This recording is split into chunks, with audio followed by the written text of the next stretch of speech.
What's up guys, Jeff Cavalier, AthleanX.com. Today I'm going to show you a chest workout that's going to maximize your chest development, and we're going to put the science behind the decisions to include the exercises that we do. And I'm also going to throw in a muscle marker and this band to help us get the job done.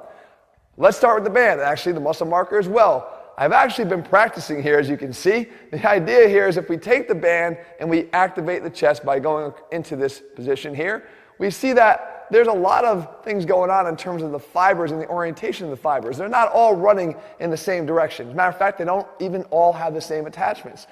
The fibers that originate from the upper chest here are coming off of the clavicle, and they're running down towards the humerus. Right? But the most important thing is they're going from a high to low position. Whereas the fibers that come off of the sternum, again, a different bone than the clavicle, are actually coming in more of a horizontal direction, going almost straight across the chest out towards the arm. And then we have the ones that come off of the bottom portion here of the sternum, and they head up. So these are not going completely horizontal. These are actually traveling from a low to a high position.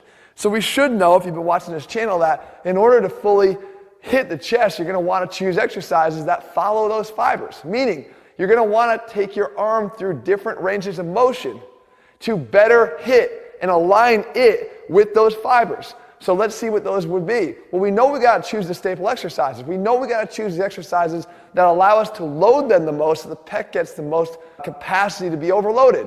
And that starts right here with the bench press. So as I move my arm out in a bench press, the alignment of the arm is moving here almost parallel to these mid fibers coming off of the middle portion here of the sternum. And that's what happens here, as you see on the exercise itself, to hit the middle portion of the chest. It's a good developer of that portion of the chest.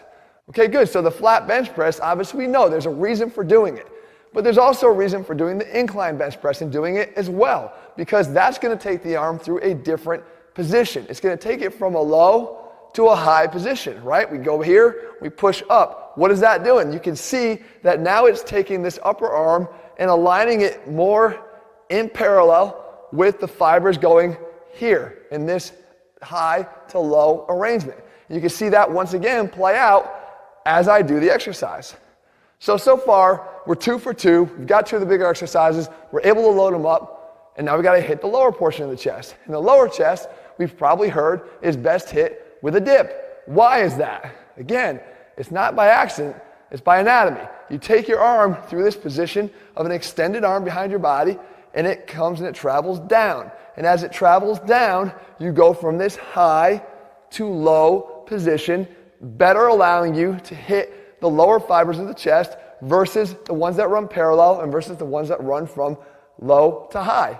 So this is really what's important here, is that you understand that the exercise selection is not random. It's done for a reason, to try to take the muscle through its entire range of motion. But there's a very key differentiator of what I just said there. You want to not just take those exercises through their full range of motion. You want to take the muscle through its full range of motion, and that is where we need to differentiate, and that is where we need to jump off from. Because all of these exercises, see if you can tell the limitation on all of them. From the flat bench press to the incline bench press to the dip. They're not crossing midline. And we know that the action of the pec at the shoulder has capability to take this arm, not just through adduction, but across, in horizontal adduction across midline. And all those exercises are limited by the fact that they don't take you even to midline, let alone across it. So how would you construct a better chest workout? What you'd want to do is you'd want to take those exercises and follow them immediately with a drop set of an exercise that's going to do that. So let's go back to the flat bench press. We go immediately from our flat bench press here to a horizontal cable crossover. Right now, again, people might even say too, there's a lot of fans of the cable crossover saying that it's a better chest activator from EMG studies than what a flat bench press is doing. But guys, if you rely on EMG studies, then you wind up saying things like that and don't understand that though it may have a better percentage of activation, it's still not capable of being loaded to the extent that a barbell bench press is, therefore limiting its ability to be effective. It's if it's the only thing you do. But if you do it in addition to the bench press, you're getting the benefits of everything. So now we take that and we drop right into this horizontal cable crossover, and we can see that we're actually now taking our arm all the way through and crossing midline and getting that complete activation of the chest in that plane of motion.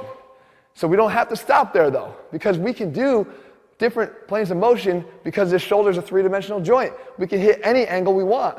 So if we go back, now we do our incline bench press, and when we're done with that, we don't rest. We immediately go back over to the crossover, and we change the orientation so that our arms can go through this low to high arc.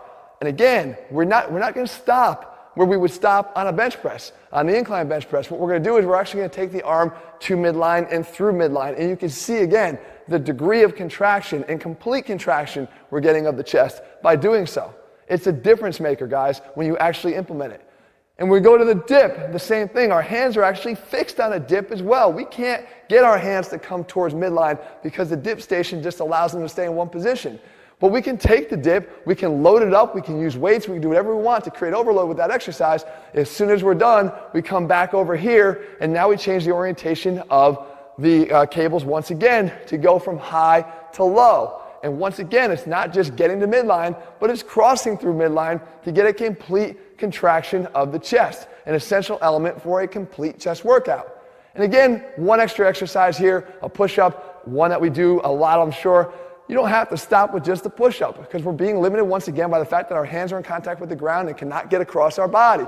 So we use the push-up into this banded push-up where I actually can come up and drive one hand across the body to create an adduction across midline. Right? One arm staying down in contact with the ground, the other arm goes across. Of course, we want to switch sides and work both sides here. But this is how you complete the development of your chest, by including exercises that can be loaded, by including exercises that take the muscle through its full range of motion, and of course applying full range of motion to all of the exercises, even if they are limited in how much complete range of motion they can apply to the muscle itself.